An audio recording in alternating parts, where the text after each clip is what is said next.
everyone. This is Friday, October the 3rd of 2025. The year is flying by. I guess most people say that. I've been on a trip. I was gone 16 days earlier this month to New England and Canada for a 10-day cruise. And then we stayed on board. My husband and I did a back-to-back for a 5-day cruise to Bermuda.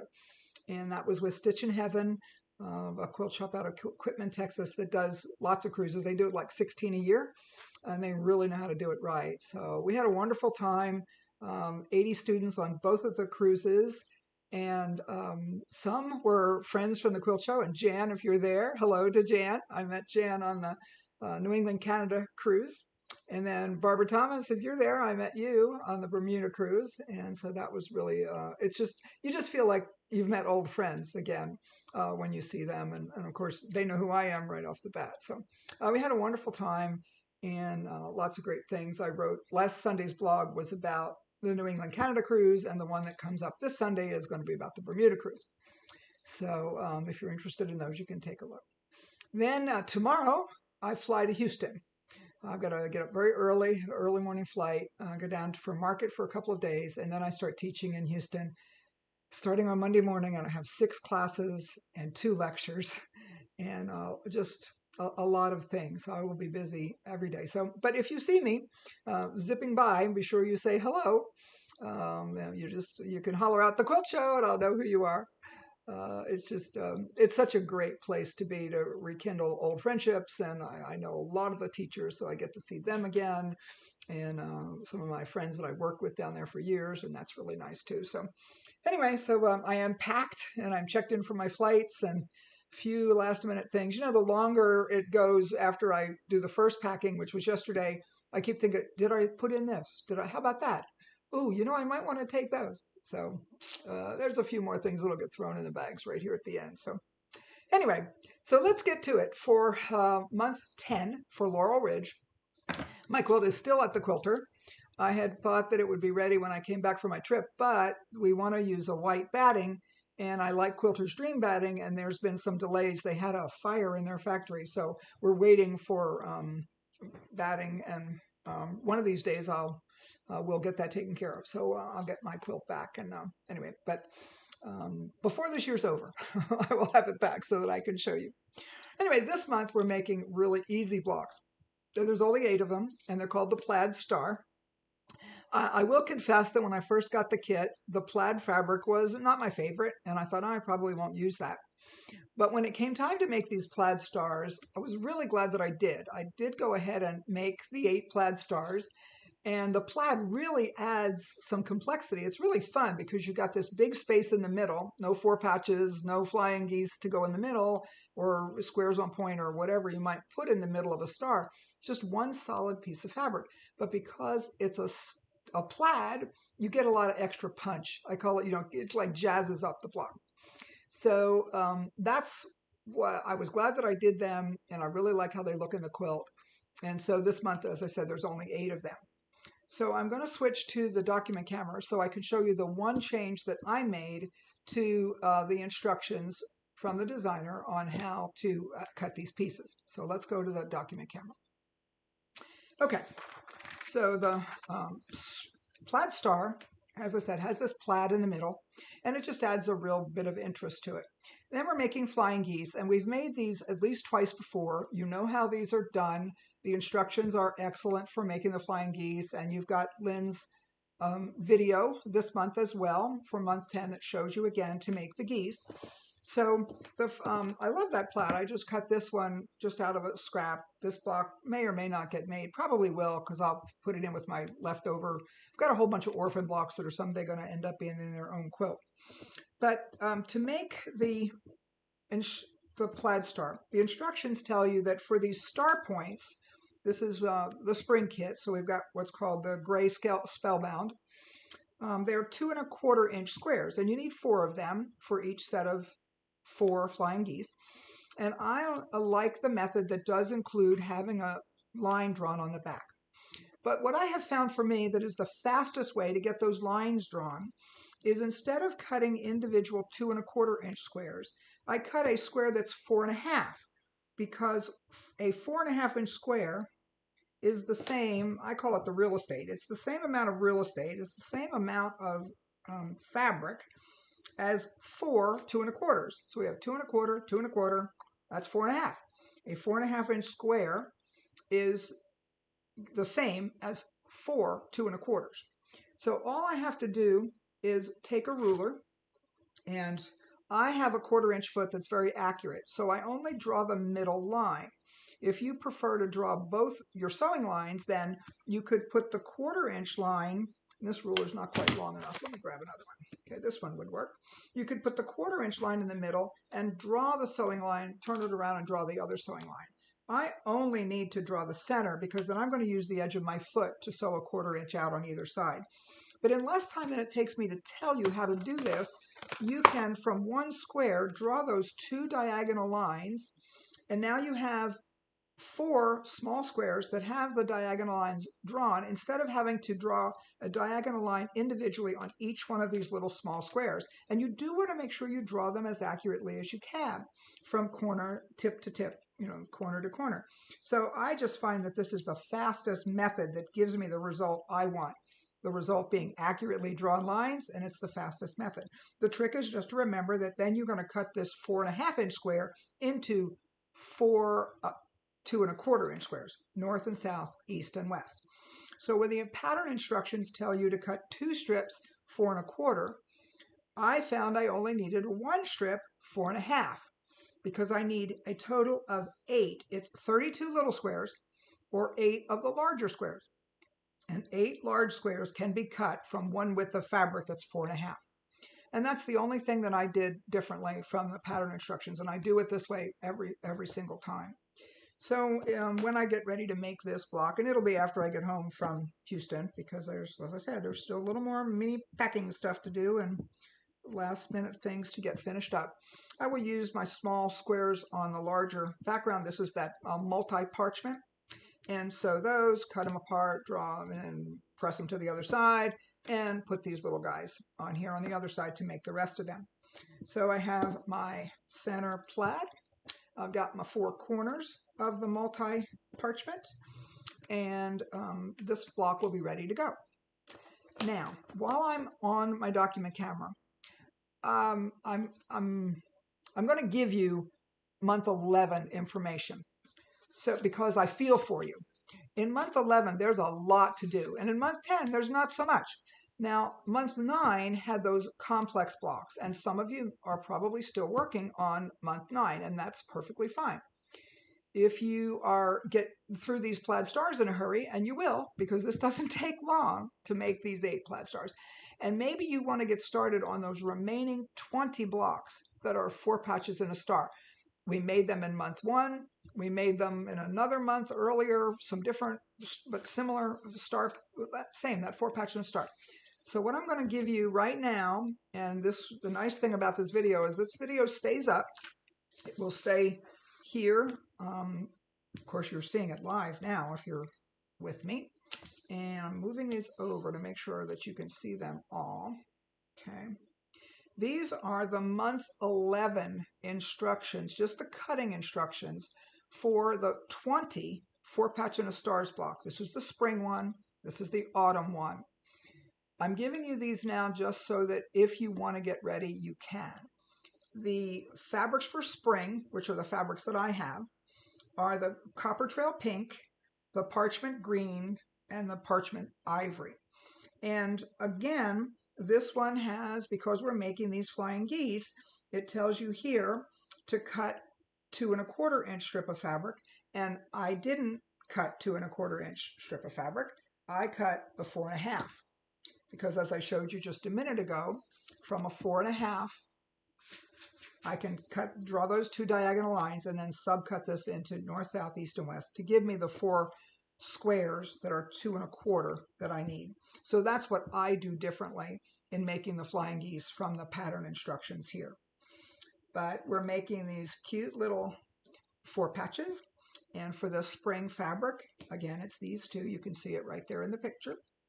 And the 4 corners are the same pink fabric. It's the same one. And then you've got the green for the background. So I would cut this large white square into the 4 small squares and use them with the green square here to make the flying geese. Okay, so those are the instructions for month 11. The fabrics for autumn are spiceberry yellow, the golden tiles, and the parchment blue. Same thing. The yardage is now, it's the same kind of thing. There's 3 fabrics in this one, there's 3 fabrics in this one, and you're making 20 blocks for autumn and you're making 20 blocks for spring. So those are just the fabrics. I'm leaving this here for a few minutes so you can see it. I trust that you can see it well enough. And the little squares for the strips that you're making the 4 patches out of, and the corners are cut 1 3/4. The big squares for the background on the flying geese, so that's the golden tiles here and the green parchment over here. Those are cut 4 inches wide. And then there's squares of 4 inches. And then the blue parchment, as I said, it has you cut the 1 3/4 strips so that you can use in order to make your little 4 patch in the middle. And then the 2 1/4 inch, as I've already said, I'm going to cut those 4 1/2 instead. So I know some of you are going to be super ready to you're going to knock these plaid stars right out and say, man, I wish I could get started on the 20 remaining star blocks. And so you can. In addition, in month 11, we are going to be making the center block, which starts with 1 5-inch star in the middle and then a lot of pieces that go around it. It's not difficult at all. There's just lots of pieces that go into that center because the center is a 20-inch center. So in month 11, there's a lot to do, the center block and these 20 stars. I just thought as an added bonus for those of you who are looking here to listening and being with me today, and I never know who's out there. It always feels like I'm talking to there's nobody there until I go look in the comments to see if we've really got people here watching. And then these videos stay up on YouTube so that you can find them. So this gives you a little bit of information of what else you can be doing to get toward month 11. So I'm going to go back now to the webcam so I can see you and talk to you. Okay, so month 11 comes out November 1st. And that, as I said, is a lot. It's the center block and the 20 squares. Remaining 4 patch and a star blocks, okay, which you know how to make. They're going to be the same as this plaid star, except it's got a 4 patch in the middle. As a courtesy, what the Quilt Show has done for quite a few years now with the block of the month is that also around at the 1st of November, they release month 12. Because many people find out about our block of the month in November, and the 2026, you're going to find out about it very early November. It's really exciting. I'll talk more about that in a second. Anyway, people find out about it in November. They get all excited. They join. They start their annual membership.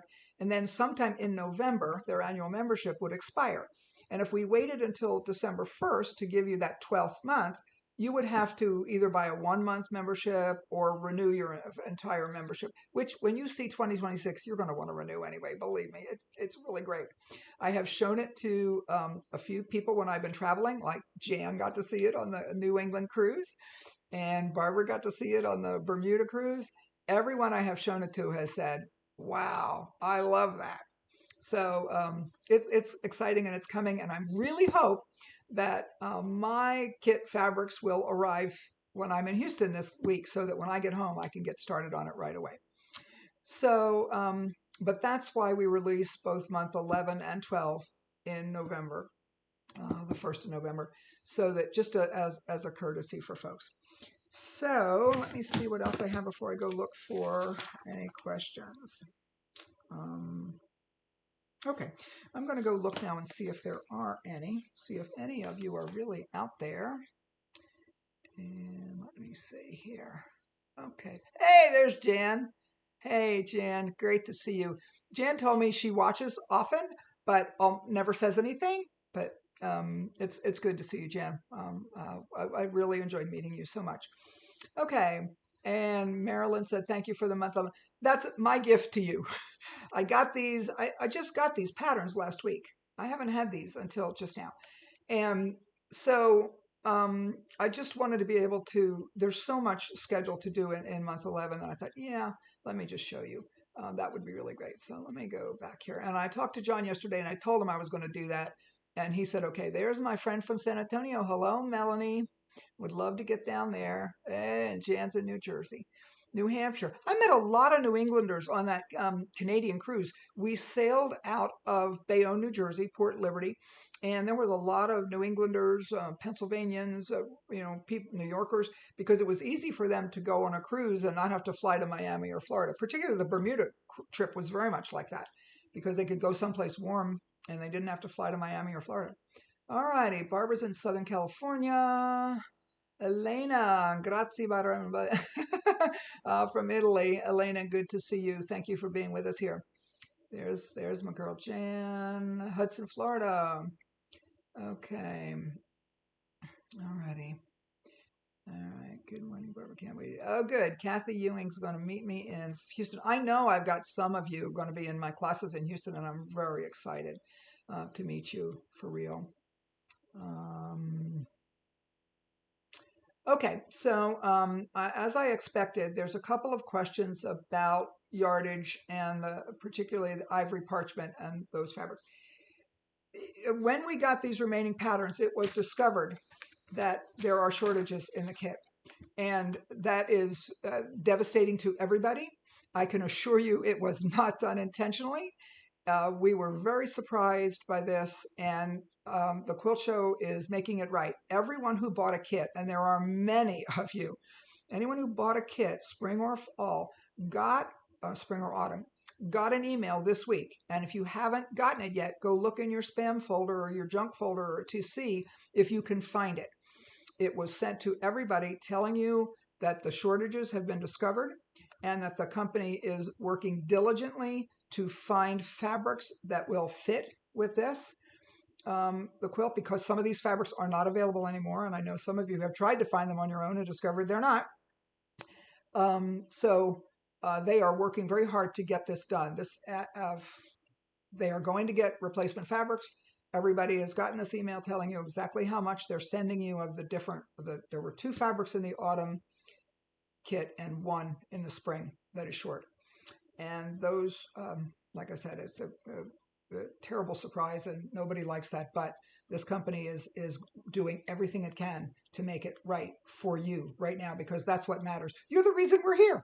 That we want you to be happy.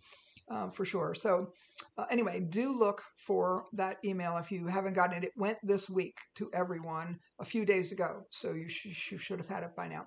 Lola's asking me, what classes are you teaching in Houston? And those are all on, you can go to my blog, which is bbquiltmaker.blogspot.com, and I have a teaching calendar tab at the top. And you can see exactly which classes I'm teaching. There are a couple that still have openings.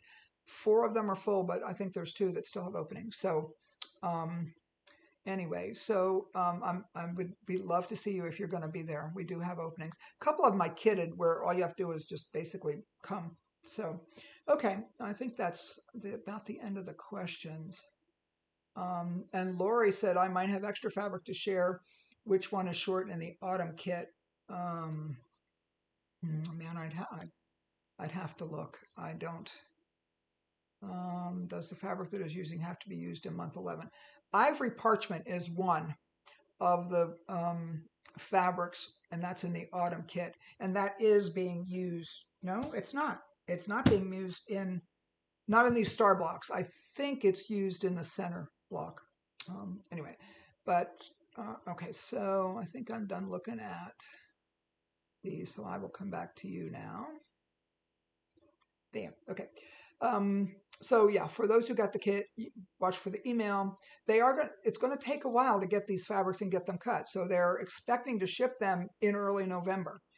Now, when I made my quilt, I automatically used additional fabrics. I just wanted to add some of my own fabrics. I often do that in a kit so that my quilt doesn't look like 1,000 other quilts that are exactly the same. And it puts a little bit of my touch in there. So I made a separate middle. Some of you might remember from my middle had a feathered feathered star. Well, feathered star was the one. It was a possibility to see it up there on the wall, and I ultimately went to a Lone Star instead. But I used a different background fabric. And this quilt can substantiate that, can use it in other fabrics. As long as they look like they belong with the rest of your fabrics, they look fine. I used different pinks, I used different blues, I used a couple of different greens, and they just, in my life, there's no such thing as too little fabric or too much fabric. I want lots more. And I have a lot, so I want to use what I have. That might be something for you to consider. Now, if you want your quilt to look exactly like the pattern and the kit that was you originally ordered, I understand that, and that's perfectly fine. You will get some fabrics in the mail that are going to fill out the rest of what you'll need to finish the whole quilt. So they're working on that, but and it has been, they are really working on it. I can't tell you enough how much the minute this was discovered, they jumped on this to get this fixed up. So, and like I said, believe me, it wasn't done intentionally. They are trying to get this for you so that everybody can have a very successful quilt. It is a beautiful quilt, and I'm eager to get mine back from the quilter once we get that batting issue taken care of. So for coming up here now, as I said, November 1st, we'll have the month 11 and the month 12. I'm scheduled to do a live. It might be October 31st, although I might be out of town that day. So if that's the case, we may move it back to Wednesday, October 29th. That's all kind of up in the air. It depends on when Alex is going to be able to go live with the big reveal for 2026. I am scheduled already to do a live on November 10th for the 2026 to give you some tips about the kit fabrics and what's coming and look at those and how to get ready for the 2026. I can't wait for you to see it. It's just so exciting and so good, and it's just good. So okay. I always answer your questions on the forum. You know that you can go there all the time and look for them. This video will be up on YouTube. It can take a little while for it to go to YouTube, but it'll be on the Facebook page for the Quilt Show and Alex Anderson's business page on Facebook. So if you didn't get these 4 patch and a star for November, yardages amount, it's really, I often don't work with the yardages. I'm so eager to get making these things. Whenever I start with a pattern, I just cut some and start and then figure out what I'm going to need. So, and I also dig when I get ready toward the end of a project like this, I'm digging through my Ziploc bag of leftover stuff to see how much do I have a strip of this that will let me cut 3 or 4 more squares that I need. And often I find a lot of what I need in those little, in my leftover bags. It probably takes longer than if I was cutting new fabric, but that way I don't have to cut new fabric if I really don't have to. So anyway, that's just another one of the ways that I have learned to work, and it works for me. So somebody said that a great lesson she had learned from a teacher once is whatever works for you is the way you should do it. And I would agree with that. So, okay, I will see some of you next week in the great state of Texas, and as we flit around and go from place to place, hopefully some in class. That's really great. Any more questions, please put them on the forum. I'm happy to, I look for them there. Even when I'm out of town next week, I will check first thing in the morning, and I will check before I go to bed at night, and when I come back to my hotel room at the end of a very long day, and see what kind of questions that we have. So